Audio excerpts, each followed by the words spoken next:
de Primera de Juan, la carta del hermano evangelista Juan, nuestro gran amigo que escribe también el Evangelio de Juan y que nos habla cosas tan maravillosas como la oración de Cristo. Y le dice Cristo al papá, Juan la relata, la transcribe, cuando Juan ora, o sea, cuando Cristo ora y le dice, papá, la gloria que tuviste, yo se las he dado también a ellos.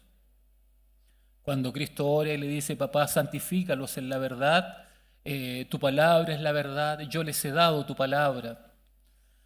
Entonces la oración de Cristo que es tan especial, este Juanito, ya la transcribe en el Evangelio de Juan, eso sí, Evangelio de Juan capítulo 17, es una hermosa oración que cada vez que la leemos, sin lugar a dudas, nos impacta.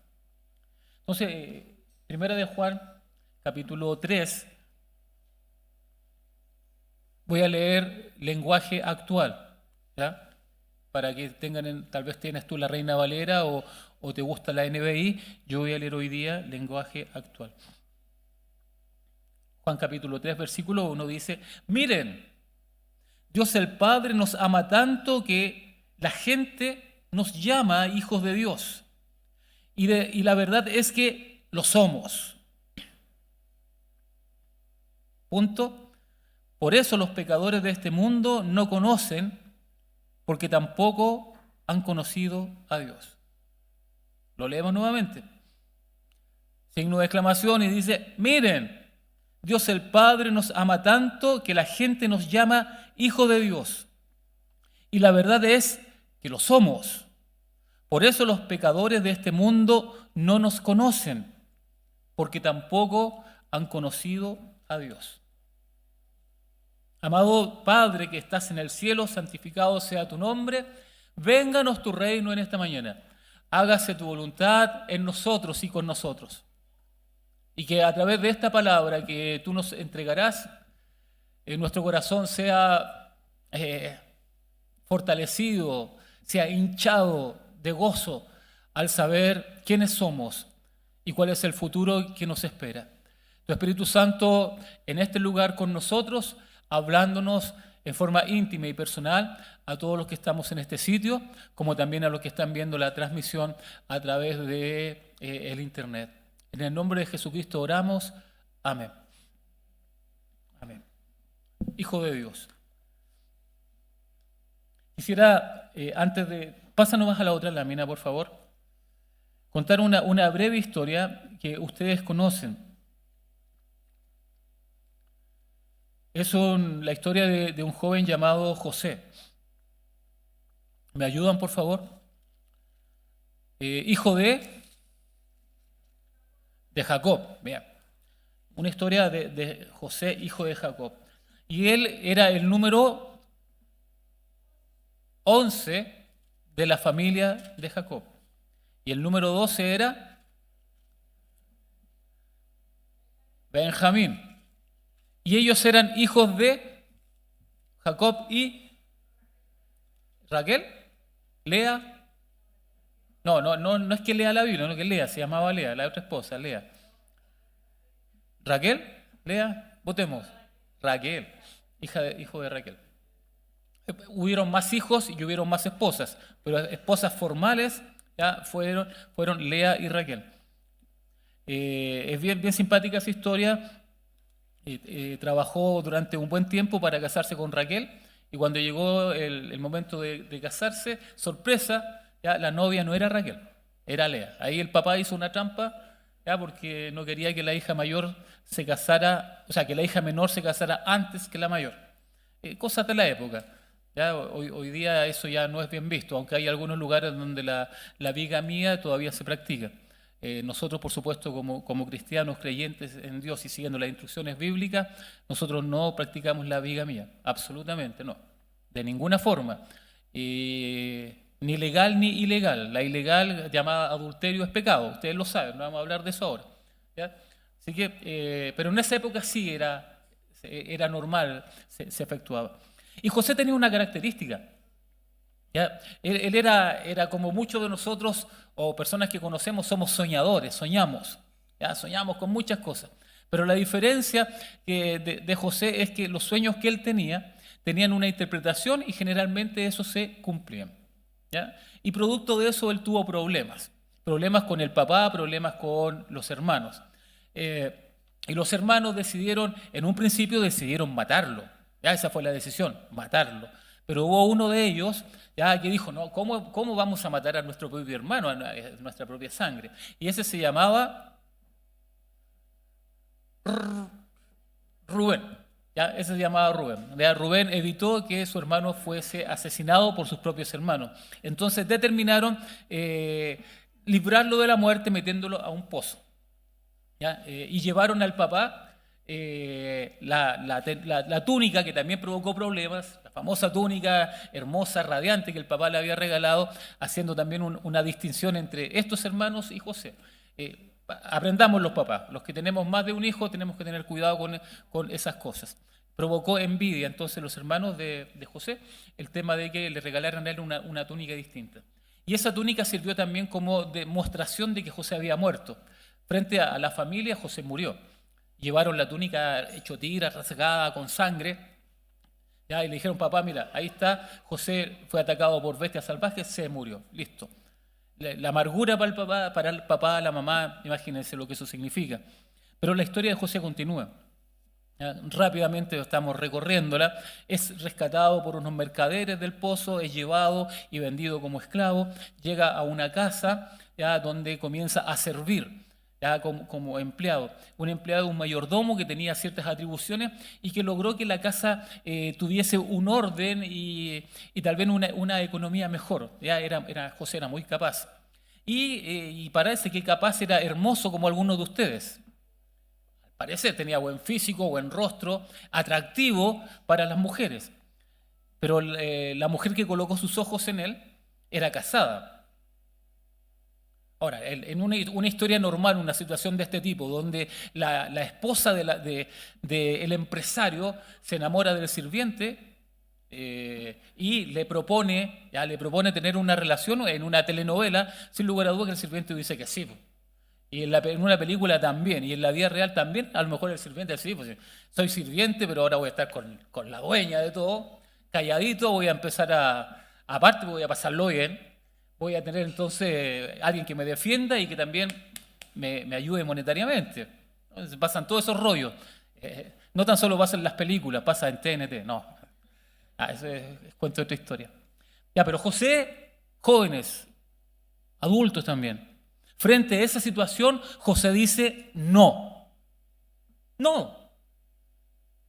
Absolutamente no. Porque si yo hiciera tal cosa, no tan solo yo me estoy haciendo daño, no tan solo le hago daño a la persona con la cual me voy a involucrar, sino también estoy ofendiendo al Dios y Padre. Entonces José inmediatamente frente a una propuesta de este tipo, su respuesta es no. Y es la respuesta que debemos tener todos nosotros frente a situaciones de este tipo, es no. Pero no por temor a que vengan y luego el amo me castigue o me despidan del trabajo, no. Es porque el temor que tengo a Dios y la convicción que yo tengo de que mi vida es una vida distinta y que está dedicada a Dios. Entonces José en forma inmediata se niega frente a esa posibilidad y se va. Y la mujer vengativa, esta mujer, no ustedes, esta mujer, logra ya acusarlo de intento de, o sea, cambió los papeles, intento de. Y José llega a la cárcel. Y en la cárcel igual, por su trabajo, por su forma de ser, también fue generando cierta simpatía con los carceleros.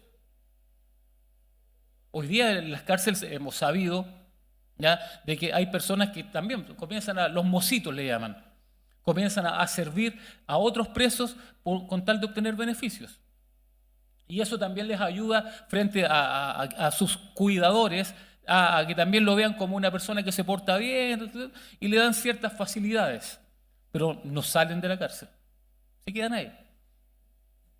Hay otras historias que cuentan de que hay personas que están condenadas por ABC motivo, pero con tal de ganarse a lo mejor algún beneficio, se meten al grupo de los presos que están dentro de la iglesia evangélica. Algunos, y hay un buen grupo de presos que están dentro de la cárcel, que se convierten realmente, en que aceptan a Cristo y que su vida cambia realmente.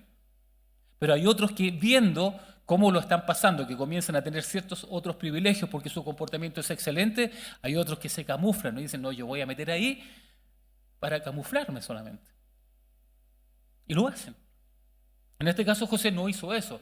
Él tenía una convicción. Por esa convicción de fe que él tenía a Dios, y llegó a la cárcel por haberse negado a cometer un pecado. Pero estando en la cárcel su comportamiento siguió igual. Entonces también comenzaron a darle ciertos privilegios y lo trataban un poquito mejor. Y un día llegan dos personas que eran empleados de Faraón. Copero y panadero. Y ellos los conocen. Lo conocen a José. Y José los conoce. Y un día llega hasta ellos y los ve amargados, los ve tristes, los ve preocupados. O sea, si yo estoy preso, él está preso, yo también tengo que andar amargado, estamos en la misma condición. Pero José no estaba así. José siempre andaba contento, feliz, porque él sabía quién era en el fondo. Y les pregunta, bueno, ¿qué les pasa? ¿Qué les pasa? Y le cuentan, es que tuvimos sueños. Ahí José dice, ¿pero acaso los sueños no son de Dios? Reconoce José una situación. Esos sueños son de Dios. Pero luego les dice, y aquí viene el tema, lo importante, que es la introducción a todo esto. José les dice, cuéntenmelo. Yo se lo voy a interpretar. Los sueños son de Dios. Pero después dice, cuéntenmelo a mí. Yo se lo voy a interpretar. O sea, José sabía perfectamente quién era. Él sabía la relación que tenía con Dios. Él sabía que si él oraba, Dios le iba a responder. Él sabía que Dios lo estaba cuidando.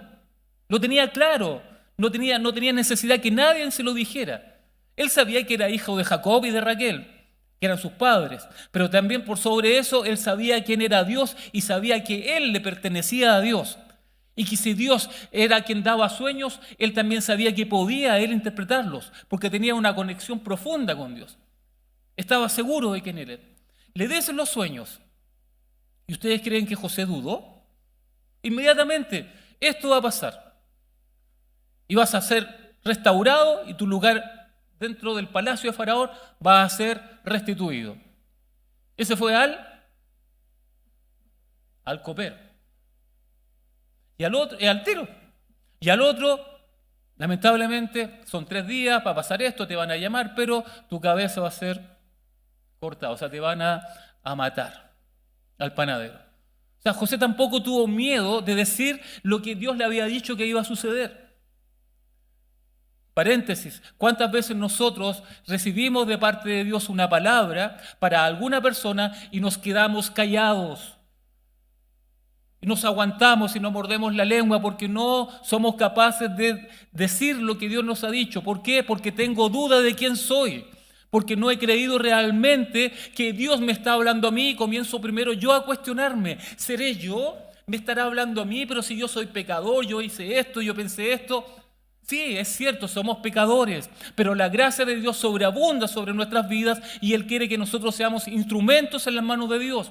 Pero para poder ser instrumentos que Dios se ocupe, tenemos que tener claro de quiénes somos y hacia dónde vamos.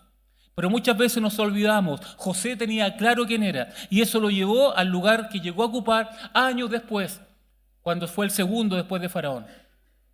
Porque él sabía quién era. Y todo lo que hacía, lo hacía sabiendo de que Dios estaba con él, sobre él y que sería siempre su respaldo. Pasaron los años o el tiempo y Faraón tiene un sueño y la historia ustedes ya la conocen y lo traen a José y José dice esto es lo que va a pasar. Luego, producto de la hambruna, hay una treta para que la familia de José también vuelva y llegue a Egipto.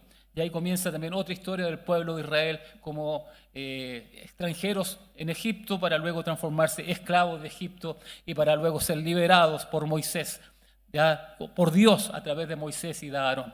Toda una historia que nosotros conocemos en forma perfecta. Pero la introducción es, José sabía quién era. Pregunta, ¿ustedes saben quiénes son? ¿Tienen certeza de quiénes son? Sí, saco mi carnet, aquí dice Víctor Elías Pessoa Pavés, Ruth 9095077-0. Nació en la ciudad de Santiago, inscrito en la oficina de universidad, dice. No tengo idea cuál sería en esa época la oficina de universidad. Claro, es mi identidad, la tenemos clara. La mayoría de los hermanos venezolanos tienen el número Ruth 23 y tanto. El número que les están dando. Pero no es tan solo esa es nuestra nacionalidad aquí, en la tierra, en Chile. Y podemos tener doble nacionalidad. Mi sobrino, el Emanuel, es chileno, es argentino primero. Él nació en Argentina y después llegó a Chile. Y su hermana mayor también, son argentinos. Y tienen doble nacionalidad. Mi sobrina más pequeña es chilena, pero se fue a estudiar a Argentina y ahora ella también tiene su cédula argentina. Fue al revés, ella nació en Chile, pero ahora ya está viviendo en Argentina. Y tal vez muchos de ustedes a lo mejor en algún momento van a tener doble nacionalidad. Si tenemos ascendencia española y la podemos corroborar y comprobar, podemos tener española y italiana también. Es cosa de hacer una investigación genealógica, etcétera, etcétera, y a los papeles a la municipalidad, a la embajada. Bueno, identidad. Entonces, si vemos Génesis capítulo 1, versículo 26, la creación es perfecta. Y en ese texto dice de que Dios crea al hombre a su imagen y semejanza. O sea, imagen y semejanza de Dios. Identidad perfecta. ¿Qué mejor que eso? Y Dios le entrega a Adán y a Eva labores a cumplir dentro del paraíso, dentro del Edén. Labores que iban a durar mucho tiempo y que podrían durar mucho tiempo. Y que la hacían con agrado porque más encima todos los días ellos caminaban con Dios. Conversaban con Dios abiertamente. Hoy día nosotros tenemos esa posibilidad, pero la desechamos. Nos cuesta conversar con Dios. Nos esforzamos por conversar con Dios. Pero más que un esfuerzo, debiéramos ocupar esa posibilidad todos los días. Tener un tiempo para conversar con Dios. Pero estamos tan insertos en esta sociedad de tiempos donde la hora es demasiado importante y no le dedico mayor tiempo a conversar con Dios. Un par de minutos, 5, 10 minutos y basta. No, una conversación así es muy corta. Tiene que ser más extensa. Y no tan solo, y una conversación es un diálogo entre dos personas. Pero muchas veces esa conversación con Dios que tenemos es un monólogo. Yo hablo. Y no escucho lo que Dios quiera decirme de vuelta. ¿Pero cómo? Bueno, 2 elementos. Palabra. Aquí está la voz de Dios. Dios me habla a través de la palabra. Entonces, en esos momentos de conversación, yo oro, le digo lo que siento, lo que quiero, pero también leo la Escritura y ahí muchas veces voy a tener la respuesta a lo que Él quiere, a lo que yo estoy conversando con Él. Es una de las formas, porque también podría el Espíritu Santo tocar mi corazón y decirme, eso es lo que Dios quiere para ti. Pero todo eso yo voy a tener la certeza y la claridad suficiente cuando me doy cuenta que soy hijo de Dios. Pero si todavía no lo tengo tan claro, va a ser complicado. Entonces, pero Adán y Eva estaban claros.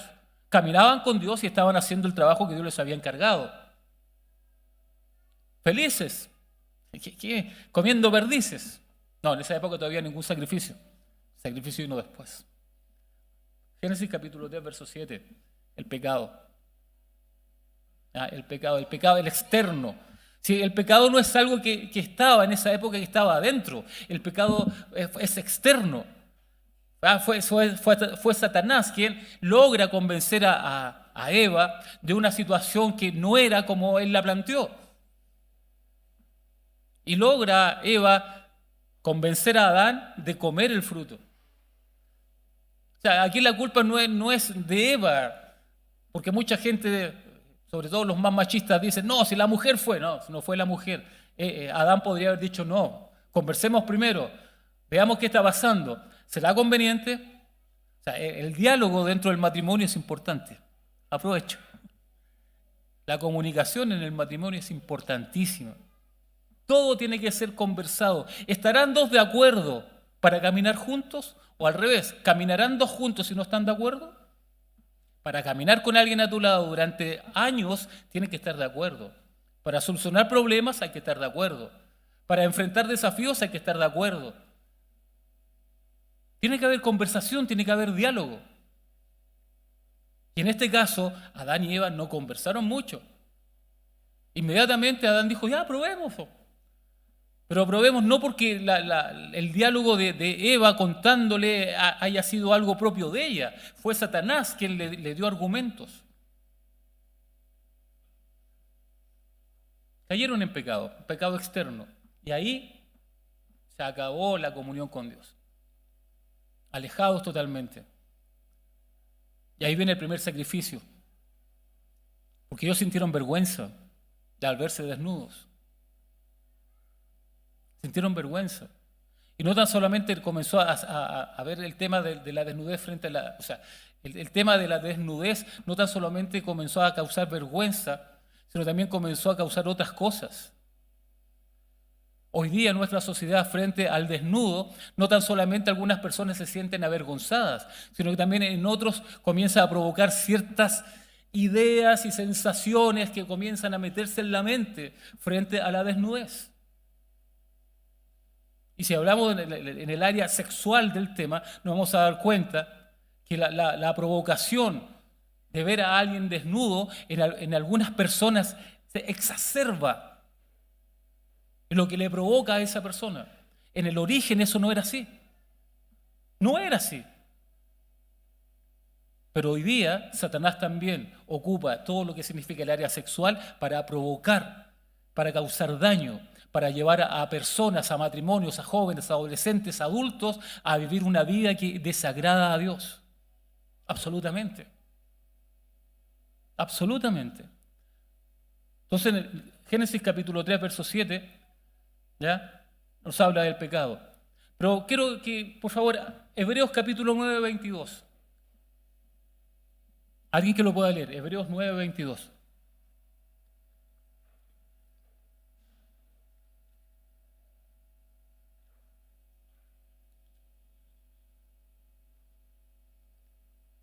Si lo tienes, por favor, léelo sin temor.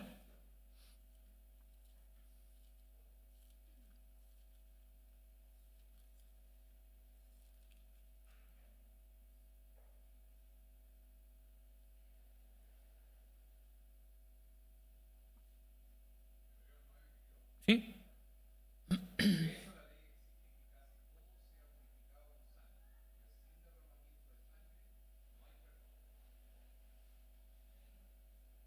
Todos lo escucharon, ¿cierto? Si no me equivoco, esa es Reina Valera.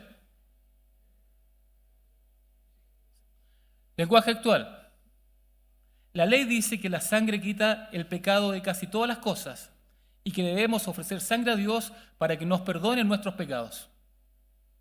O sea, sin derramamiento de sangre no hay perdón de pecados. No había perdón de pecados.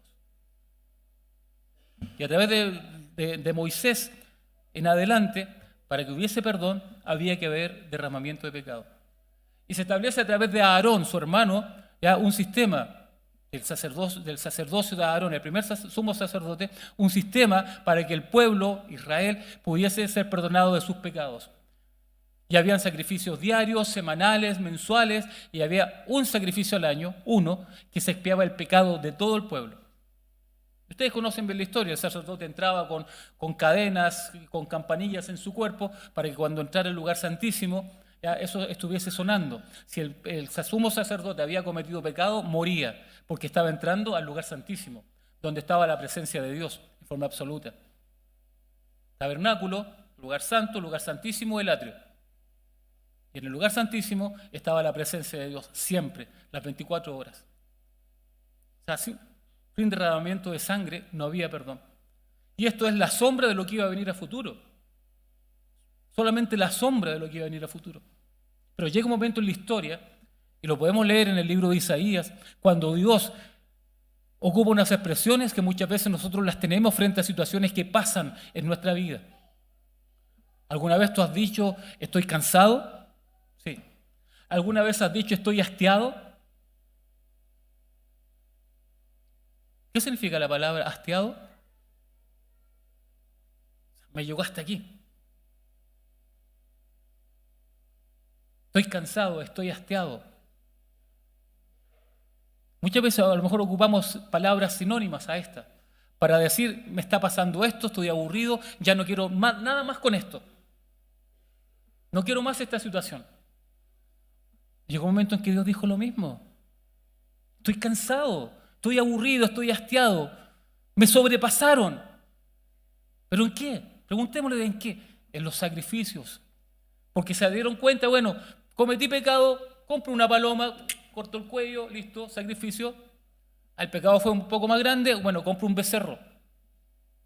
Y en Isaías, si leemos el libro, dice, nos vamos a encontrar que Dios dice, estoy cansado de los sacrificios.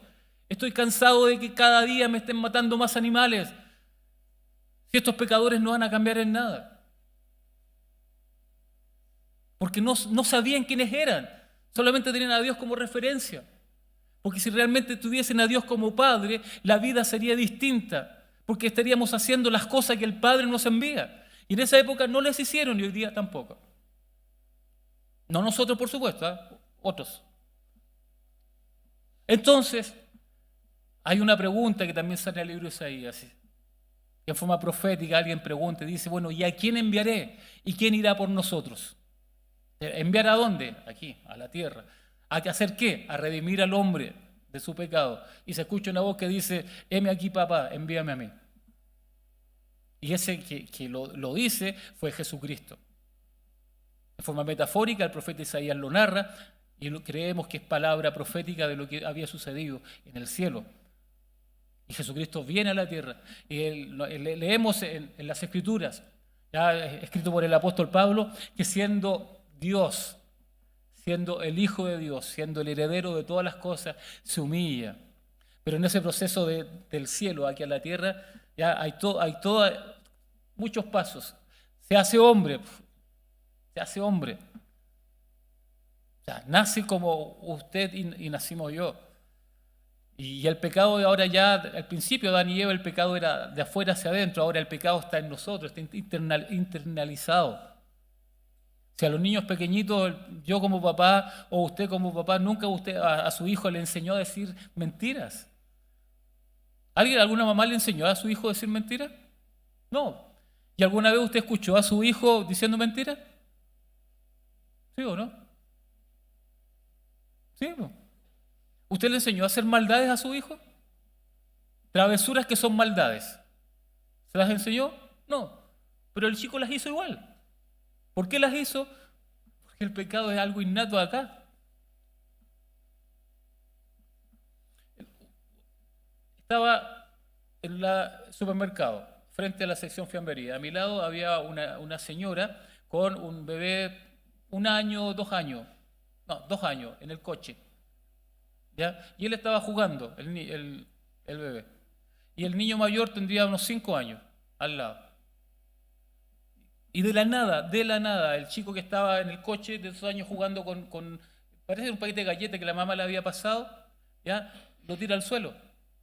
Se le cayó, si no es que haya pensado tirarlo. Entonces el hermano grande viene, agarra el paquete, lo echa al coche y que el niño lo va a tomar con la mano, el niño chiquitito, lo va a tomar con la mano el paquete, porque el hermano se lo había tirado a los pies del coche, ¿ya? Y el grandote viene, le toma la mano y le dejó marcados los dientes. Y la señora inmediatamente se dio vuelta, ¿qué pasaba? Se sintió al niño grito. A ese niño más grande alguien le enseñó que tenía que morder a su hermano. No.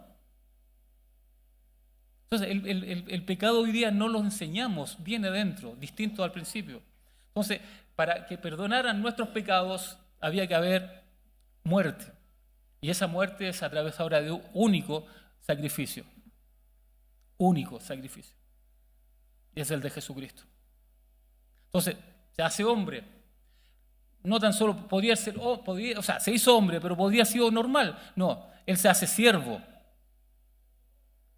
Se hace siervo, o sea, comienza él a servir a otros, como lo hizo en todos los 3 años de ministerio. Pero antes de eso hay toda una vida que desconocemos de Cristo, pero sin lugar a dudas que tiene que haber servido y haber sido un hijo ejemplar, un amigo ejemplar, un hermano ejemplar, un miembro de la comunidad ejemplar, sirviendo.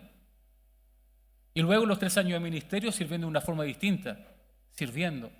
Pero no tan solo se conformó a ser hombre, a ser siervo, sino que ahora tiene actitud de esclavo. Ustedes conocen bien la historia. Es invitado a una comida y están todos comiendo. Pero cuando terminan de comer, Jesucristo se para, pide un lavatorio, pide un jarrón de agua, pide una toalla, se la coloca en la cintura y le dice: ya siéntense acá todos ustedes. Y se agacha y comienza a lavar en los pies, uno tras otro. Esa actitud del lavado de pies es una actitud diciendo: yo soy esclavo de ustedes.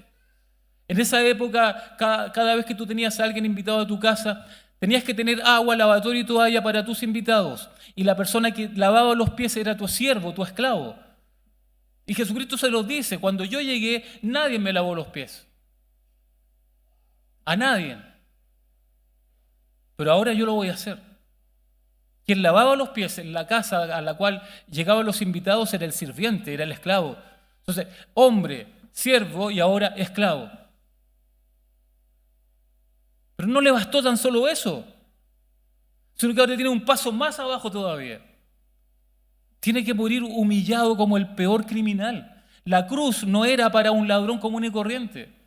La cruz no era para un sinvergüenza que lo pillaron a lo mejor, no sé, gritando, ratoneando, haciendo alguna torpeza en la calle.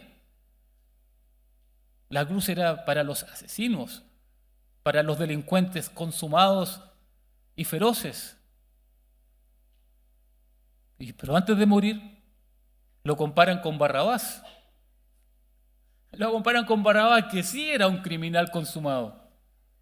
Y la gente prefiere a Barrabás y a él, que había sanado enfermos, que había echado fuera demonios, que había multiplicado el pan, que había hecho tantas maravillas, que había perdonado pecados, lo mandan a la muerte.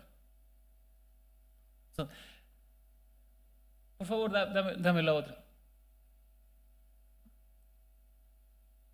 Entonces, Hebreos 10, 1 al 4 nos habla de que el sacrificio de la época de Moisés era la sombra de lo que iba a venir, que es lo que estamos narrando a través de la muerte de Jesucristo. Pero miren ahora lo que dice Romanos 5:20.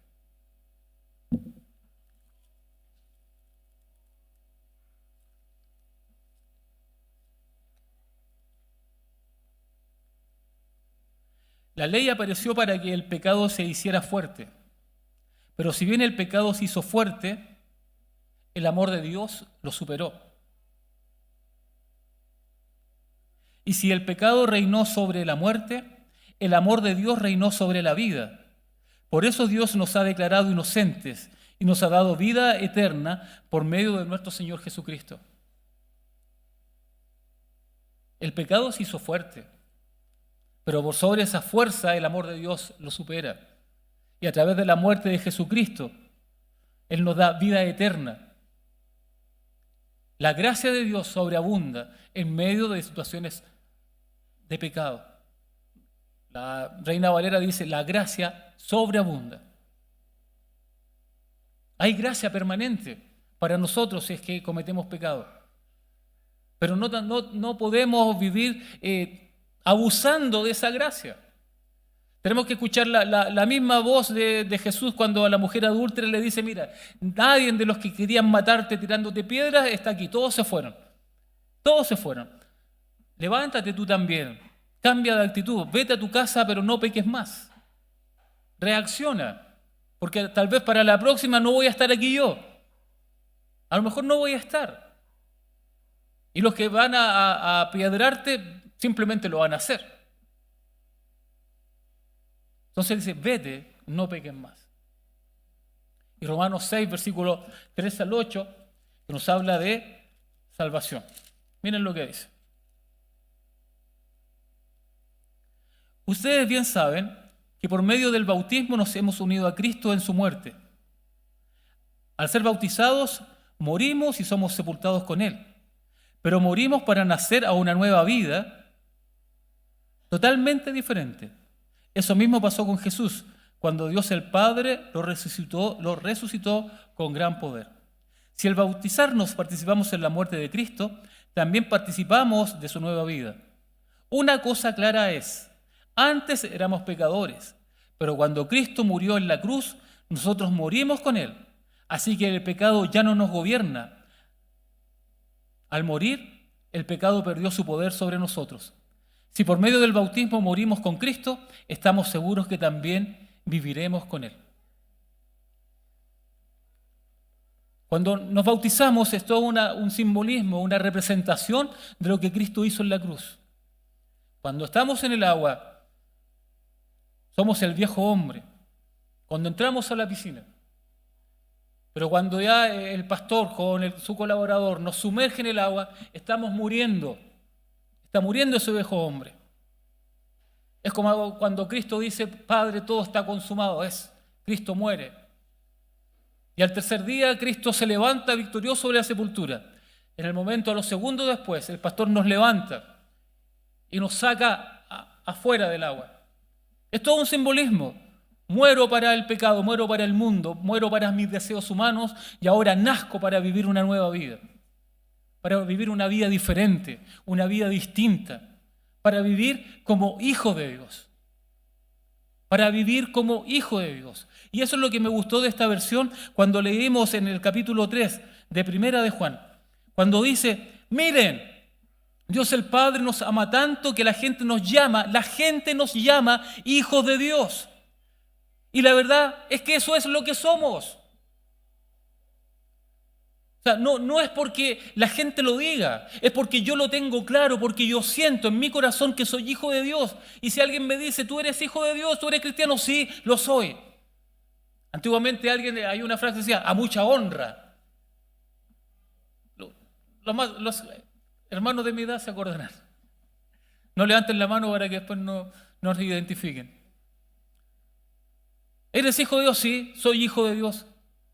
No somos Pedro que negó a Cristo 3 veces, sino que la primera sí lo reconocemos.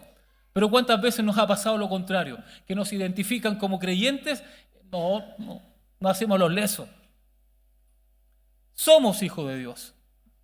Por eso los pecadores de este mundo no nos conocen.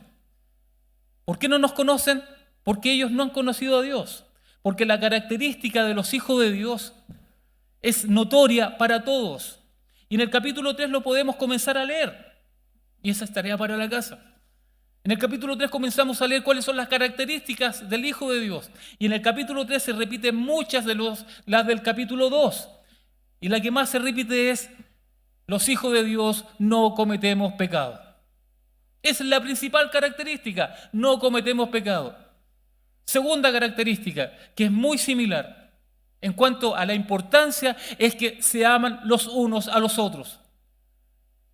En una comunidad cristiana, cualquiera que ésta sea, la principal característica que debiera reinar en un lugar como este es el amor. Donde hay compañerismo, donde hay amistad sincera, absoluta, donde hay colaboración, donde hay respeto. Esa es la característica que todos debieran ver en nosotros. Y esa característica que se nota en este lugar, cuando compartimos un break, cuando compartimos un desayuno, cuando sabemos que alguien está con problemas y lo rodeamos para orar por él, esa característica ahora sale a la calle. Y está en el metro, está en el hospital, está en la posta, está en el trabajo, está en el colegio, está en la universidad. Esa característica brota porque frente a la necesidad de mi prójimo, yo soy capaz de respetar la situación que está viviendo, pero no tan solo respetarla, sino también hacer algo por esa persona. Ayudarla, acompañarla, una palabra de aliento, una palabra de ánimo. Una de los mayores lugares donde estamos llamados a levantar nuestra voz frente al prójimo que se duele, es estar, por ejemplo, en una posta de urgencia. Cuando llegas con un amigo, un familiar, lo ingresas. Normalmente te quedas ahí. Aunque los médicos te digan, no, si esto van a pasar horas acá, mejor vayas a la casa y vuelva. No, la familia se queda. 2, 3, 4, 5, 6. Puedes amanecerte esperando que alguien salga para decirte lo que está pasando adentro. ¿Sí o no? Sí. pero frente a lo que sucede alrededor, están pasando situaciones exactamente las mismas que estás pasando tú. Pero la diferencia es que aunque tú estás ahí esperando, en ti hay tranquilidad, en ti hay calma, en ti hay paz, porque sabes en quién has creído. La otra persona no. Y esa otra persona está con angustia, está con aflicción, está con histeria, está con enojo, está con rabia, está con desesperación. ¿Hay algo que hacer ahí? Sí. ¿Podemos hacerlo? Sí. ¿Pero quiénes lo hacen? Los que saben que somos hijos de Dios. Y como hijo de Dios, yo puedo ir igual que José a decirle, ¿les pasa algo? Sí. ¿Tuvimos un sueño? Cuéntenmelo, yo se lo voy a revelar. ¿Te pasa algo? Sí. Por supuesto, si está la familia ahí adentro, a lo mejor batallando contra la vida y la muerte, con la ayuda de doctores, por lo tanto afuera voy a tener a personas angustiadas, afligidas. ¿Te pasa algo? Una pregunta que está de más. Pero sí podemos decirle, ¿quieres que ore por ti para que Dios coloque paz y tranquilidad en tu corazón? Generalmente te van a decir que sí. Generalmente te van a decir que sí. Porque es lo que se necesita en ese momento. Somos hijos de Dios. Somos. ¿Pero lo creemos? Si lo creemos, entonces, dos características que tienen que estar presentes en nuestra vida. Uno, alejarnos del pecado. Alejarnos del pecado. Hace unos domingos atrás, y con esto ya voy terminando, escuchamos acerca de el Padre Nuestro. No nos metas en tentación, líbranos del mal. No es que Dios quiera que pequemos, no, absolutamente. No es que Él me quiera meter en tentación, absolutamente no. Es el pecado que está en mí, el que me lleva a ser tentado. Soy yo el que busca oportunidades, a veces sin darme cuenta. Entonces cuando veo las oportunidades a mi alrededor, ¿quién es el que tiene que decidir cometer el pecado o no cometerlo? Soy yo. No lo va a decidir mi esposa ni mi hija, lo decido yo. Somos nosotros los que decidimos vivir o no vivir cometiendo pecado.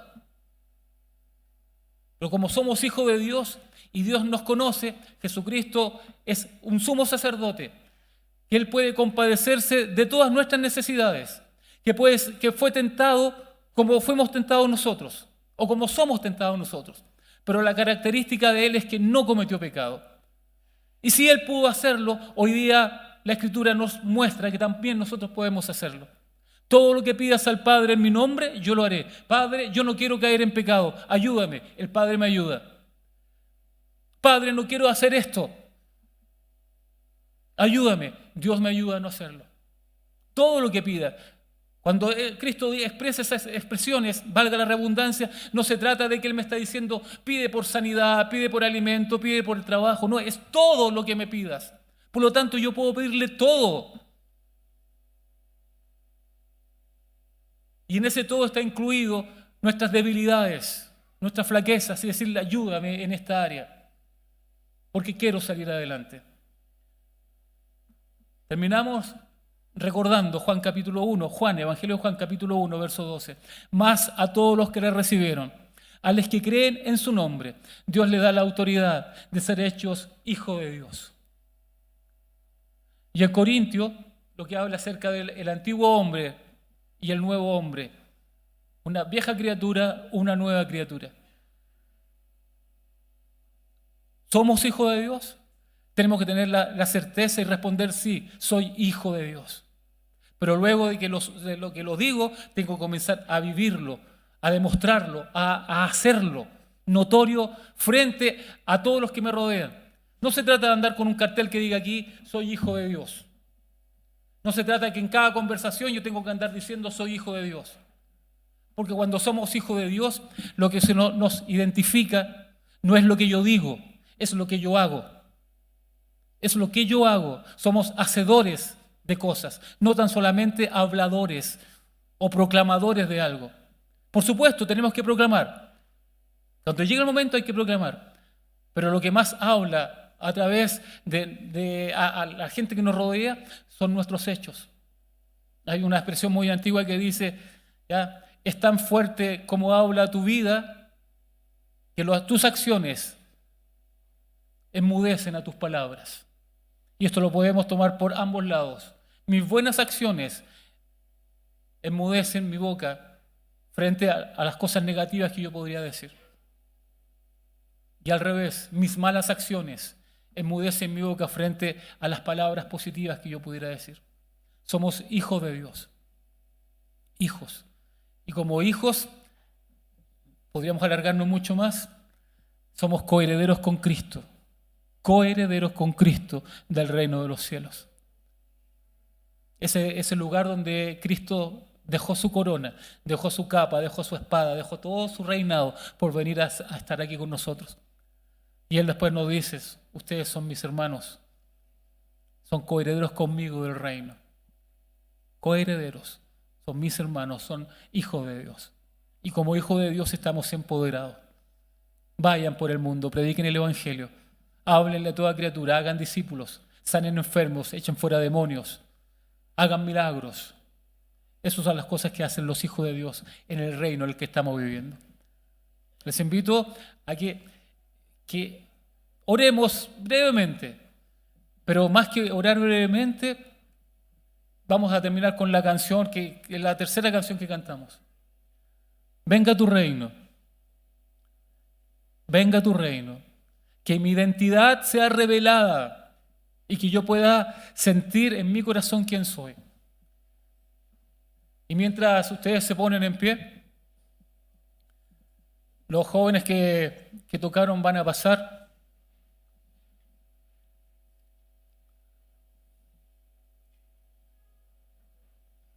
Quisiera orar por alguien que no es hijo de Dios.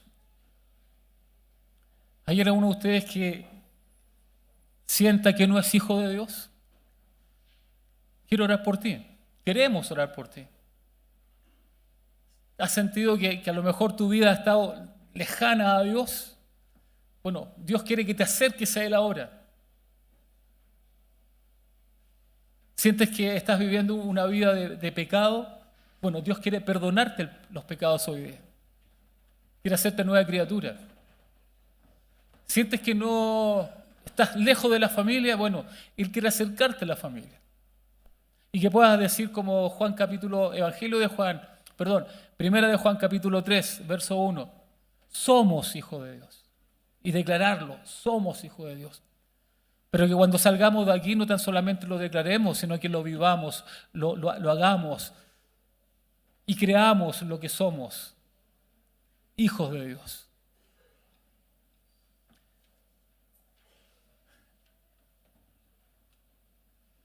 Cierra tus ojos y decimos al Padre, aquí estamos. Somos hijos tuyos. O tal vez tú quieras decir, quiero ser hijo tuyo. Y en este momento pedimos al Espíritu Santo que redarguya y que coloque en nuestros labios las palabras adecuadas para presentarnos ante ti. Soy hijo tuyo, Señor, pero tal vez no me he comportado como tú me lo estás pidiendo. No he sido capaz de decirle no absolutamente al pecado. No he sido capaz de amar a mi prójimo como tú me lo estás pidiendo. Y en esta mañana, a través de lo que hemos escuchado, he sentido en mi corazón la necesidad de decirte, aunque sé que soy hijo, también reconozco mi pecado y quiero pedirte que me perdones. Y ahora que soy perdonado, quiero pedirte que me ayudes para poder evitar situaciones que me vuelvan al pasado. Y quiero solicitarte que coloques en mí el amor para amar a mi prójimo como tú me has amado. Por otro lado, a lo mejor tú estás diciendo, yo no soy hijo tuyo porque vivo en absoluto pecado. Y tal vez no tengo ni siquiera claro por qué estoy aquí hoy día. Si no lo tienes claro por qué estás acá hoy día, justo cuando hemos hablado de esto, es porque Dios te ama. Porque Dios te ama. Y porque querías escuchar, Dios quería que tú escucharas esta palabra y que te dieras cuenta que por sobre la vida que llevas, Dios te ama. y que quiere perdonar tus pecados, quiere transformar tu vida, quiere darle un nuevo norte, un nuevo horizonte, un nuevo propósito, quiere transformarte para que con convicción tú puedas también hacer las obras del reino y evitar el pecado y amar a tu prójimo y hacer todo lo que a través de la Escritura los hijos de Dios pueden hacer. Sanar enfermos, echar fuera demonios, orar por milagros, ocupar los dones con los cuales Dios te ha provisto. En esta mañana, tanto para quienes somos hijos de Dios y que tal vez nos hemos equivocado, tanto para aquellos que están diciendo en su corazón no lo soy, para todos nosotros en esta mañana, perdón de Dios por lo que hayamos hecho y ayuda para salir adelante. Espíritu Santo, ven sobre nosotros, venga tu reino sobre los que estamos aquí congregados y podamos recibir de parte de ti la convicción de que nuestros pecados han sido perdonados, la convicción de que soy hijo de Dios y que tengo en mis manos las herramientas para ir al mundo y predicar el Evangelio, no tan solo con una palabra de fe, con una palabra de aliento, sino con la acción poderosa del Espíritu Santo que me llevará también a hacer milagros en el nombre de Cristo. Transforma, cambia, santifica, purifícanos y danos a nosotros los que estamos aquí congregados la convicción de que yo no soy tan solo Juanita, Víctor, Pedro, Diego y el apellido que tengamos, sino que somos hijos del Dios Altísimo, comprados a precio de sangre, por lo cual agradecemos a Cristo por su amor eterno y el sacrificio, y queremos comprometernos contigo, Dios, a vivir como tú lo demandas, a declararnos en contra de todo lo que sea contrario a tu nombre, y vivir en santidad como tú nos estás solicitando. Ayúdanos, oh Dios de los cielos, para hacerlo. Ayúdanos para que en nuestro corazón el sobreamor abunde para compartirlo con aquellos que no lo tienen, partiendo, como dice la Escritura, por la familia de la fe. En el nombre de Jesús oramos, a ti damos la gloria y cantaremos esta última alabanza, bendiciendo tu nombre y declarando que sobre nuestras vidas tú eres el Rey y el Señor, a quien amamos y bendecimos desde ahora y para siempre. Amén. Amén. Cantamos con gozo y alegría y que tengan una excelente semana con la convicción que somos hijos de Dios en el lugar que estemos, a la hora que estemos, declaramos, Él es mi Padre, yo soy su Hijo y voy a hacer las obras que el Padre me mandó. Les amamos, les bendecimos y declaramos que sobre nuestras vidas Él es el Rey y Señor para siempre.